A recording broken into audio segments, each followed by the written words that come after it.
Everyone is hyped for the upcoming Supergirl Woman of Tomorrow. And for good reason. DC Studios has already confirmed that the movie is inspired by the legendary comic run. But here's the thing, Supergirl's comic history is massive, and Woman of Tomorrow barely scratches the surface. So today we're talking about 10 insane Supergirl comic moments fans are dying to see in the DC universe, even though they're not part of Woman of Tomorrow. Some of these could happen later. Some would absolutely break the internet. Let's begin.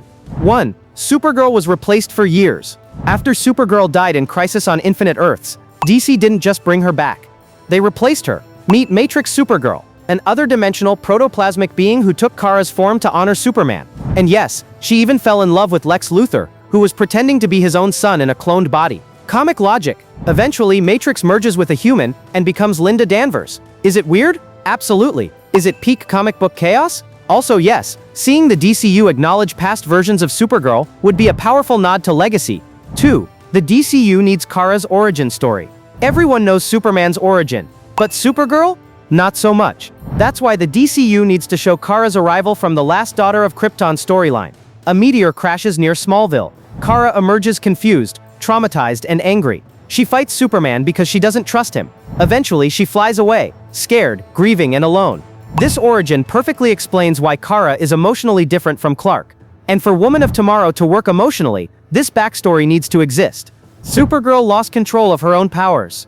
In The Girl of No Tomorrow, Supergirl faces the Fatal Five. Instead of stealing her powers, they overload them. Kara becomes a danger to herself and everyone around her. We've seen Superman learn control 100 times, but Supergirl, she's emotional, she's reckless, and watching her relearn restraint would be far more intense. The DCU should absolutely explore this.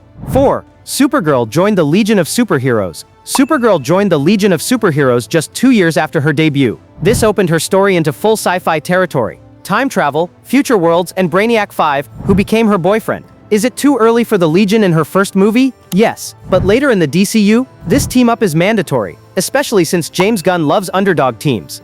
5. Supergirl and the Bat-Family. Supergirl's friendships with Batgirl and Batwoman are legendary. Batgirl even read Kara's eulogy at her funeral. Batwoman is her closest ally and Elseworld's finest. If the DCU introduces more heroines, a Supergirl plus Bat-Family team-up is non-negotiable. The emotional chemistry is already there. 6. Darkseid brainwashed Supergirl. In Supergirl from Krypton, Darkseid kidnaps Kara before she adjusts to Earth. She becomes his weapon, which leads to something fans desperately want to see: Supergirl versus Superman. This storyline screams future DCU saga energy, especially if Darkseid becomes the big bad. 7. Supergirl and Power Girl's awkward relationship. Power Girl and Supergirl are technically the same person. Different Earths, different lives. Power Girl resents Kara. Kara doesn't know how to connect. This relationship is emotional, messy, and deeply human.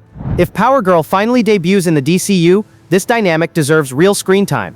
8. Supergirl got Krypton back. Temporarily, DC revealed that Brainiac saved Kandor, Krypton's capital, by bottling it. Later, Kandor exists on Earth. Humans versus Kryptonians. Culture clash. Political tension. This would completely reshape Kara's grief. If Brainiac is coming, and he is, this storyline could redefine Supergirl in the DCU. 9. Kara tried to avenge Krypton. In The Killers of Krypton, Kara discovers Rogol Zar, the being responsible for Krypton's destruction. Superman lets it go. Kara doesn't. This story directly leads into Woman of Tomorrow. Even a few scenes from this arc would add massive emotional weight.